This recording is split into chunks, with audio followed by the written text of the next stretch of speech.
So the Detroit Lions lay the smack of down on the Cleveland Browns, Rudy Poo, and obviously Cleveland Brown offense is the reason, they're behind as a football team right now, as good as they can be. Their defense is really good. Now, we've seen before where defenses are really, really good when the offense is bad, and when the offense start putting up points, the defense then kind of get a little lax. You know what I'm saying? But the only real question about Cleveland, if they can switch a quarterback or get some offense, you know, they'll probably start winning games. And if they can't, the defense that probably could have been a historic defense is going to pretty much just keep getting worse and worse and, kind of slide due to, wear and tear, through the season or whatever. So, talk a little bit about the game, pull up the statistics.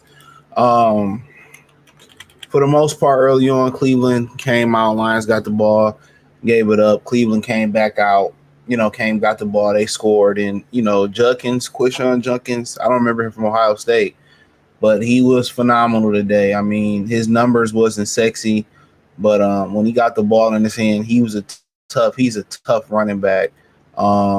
Really, really tough kid, man. I mean, he had a situation, he had a situation with a female. He got exonerated, which most of them be lying anyway in them cases. And, then eventually he got to integrate with the team. They got two players like that went through that. Isaiah Bond, where a woman, brought up his situation, ended up being a lie again, and he got exonerated. And he didn't get drafted, and the Browns signed him. They drafted this kid in the second round, and he is phenomenal. I think they got somebody that, they got rid of, what was the kid's name? Nick Chubb's down there in Houston. He went to Houston after the second knee injury. And it looked like he's better than, Ashton Genty right now. And people could say, well, the Raiders don't have an offensive line. Neither do Cleveland. Cleveland is, they were solid today, but it's playing without both their starting tackles. I forget the other guy's name, and then Jack Conklin. I think he went to Michigan State, if my memory's not serves me correctly. But for the most part, the Lions did what they had to do. They found ways to get big runs here and there. They were slow and steady, won the race. And really, when you look at golf statistics this season, it is nothing sexy, honestly, outside of that Chicago game. Outside of that Chicago game, it ain't really nothing too sexy. I mean, the completion percentage was great until today, and obviously he played the number one ranked defense or number two ranked defense. But you look at it, I mean, you look at the yards, 225 versus Green Bay, 334, and 202 versus Baltimore, 168. So the Lions they're playing a different brand of football right now. I don't really think the passing game is really caught up. We've seen today misfires with J-Mo, misfires with J-Mo. Really, Sam Laporta, he's catching a lot of timely passes, but, he really ain't got into rhythm like that. So when you look at the Lions, run game, or passing game, I don't even think they've got to where they want to get to passing wise. I don't think they're completely comfortable.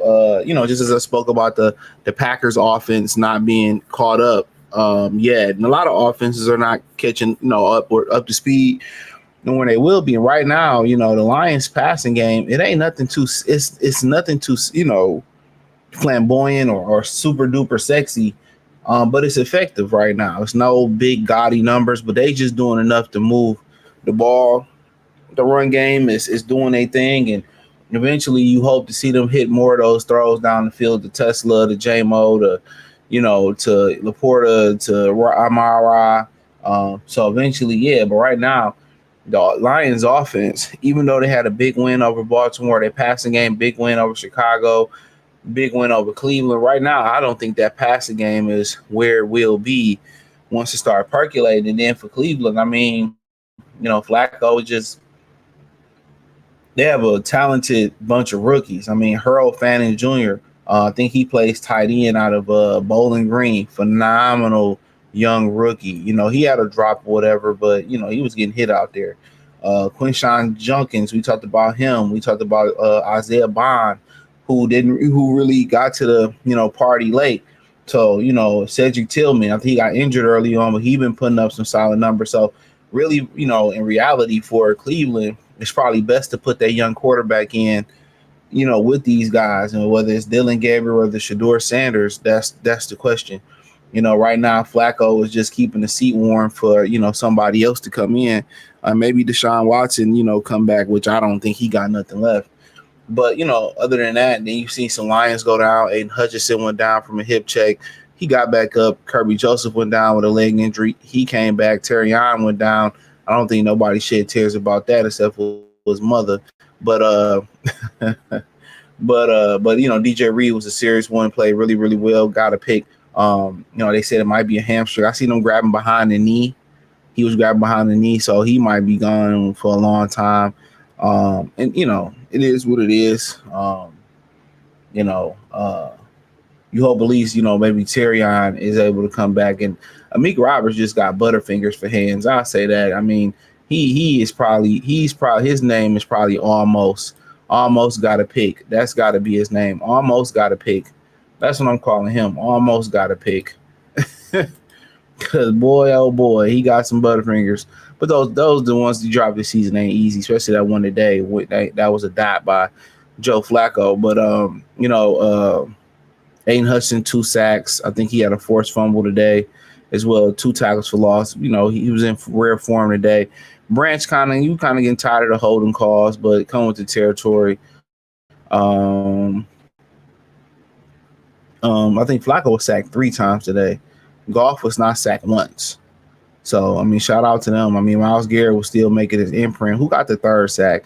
It was Alexander Zoni who got the other sack. So, I mean, it was a good game. It was just if they can mount some offense, they'd probably be a Super Bowl contender. If they can just mount a little bit of offense over there in Cleveland, they probably would be, Super Bowl contenders for sure. But, just to continue to talk about the injuries that the Detroit Lions continue to face is the $1,000,000 question. That's the $1,000,000 question.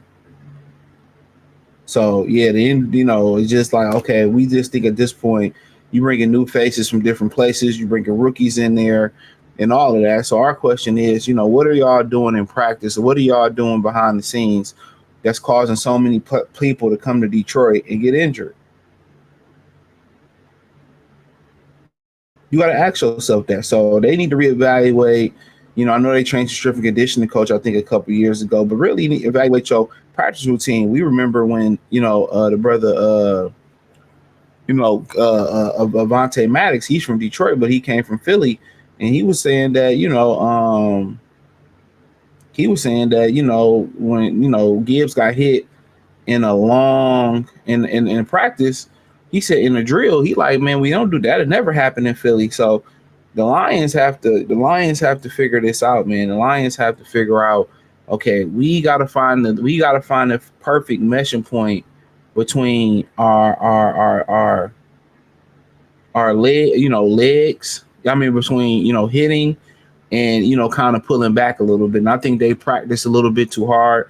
I think they need more rest days. That's just my opinion. I think they need more rest days and whatever. But at the end of the day, we'll see what happens, man. But you know, um, but we'll see what happens. But yeah, I think other than that, you want to see what happened with DJ Reader.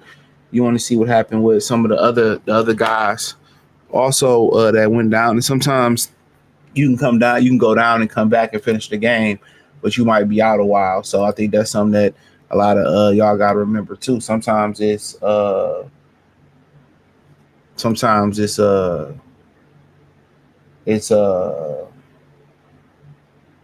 what do we call it? Sometimes adrenaline to carry you through, but it was a really good game. Um, um, but for the most part, when you start looking at Cleveland and everything that's going on with Cleveland, uh, you start to look at everything that's going on with Cleveland. Uh, you know, I think they got to make some decisions offensively. Quinshawn Junkins, he's gonna have a great season, but you want to wear him, and then you want to wear that defense down, But we'll see. If Dylan Gabriel's the answer, he the answer. If he not the answer, he not the answer. Shador the answer. He not the answer. I don't think Deshaun Watson's the answer. I don't think Joe Flacco's the answer. So, you know, that's just my humble opinion on it. But it was a good game. We own in Cincinnati. I believe Cleveland is the thuggish ruggish ball. It's too bad they wasting that defense. You know what I'm saying? But I think they'll do the right thing. They will be heading to. They will be in Ireland versus Minnesota. Minnesota played in Ireland today. They lost to the Steelers at the end of the game, and they're going to stay over there in Ireland. Now, apparently, the backup quarterback, Skylar Thompson, for the Pittsburgh Steelers, allegedly was robbed in Ireland.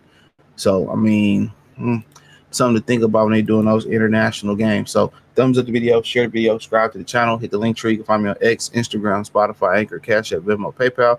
Everything's inside the link tree. Peace.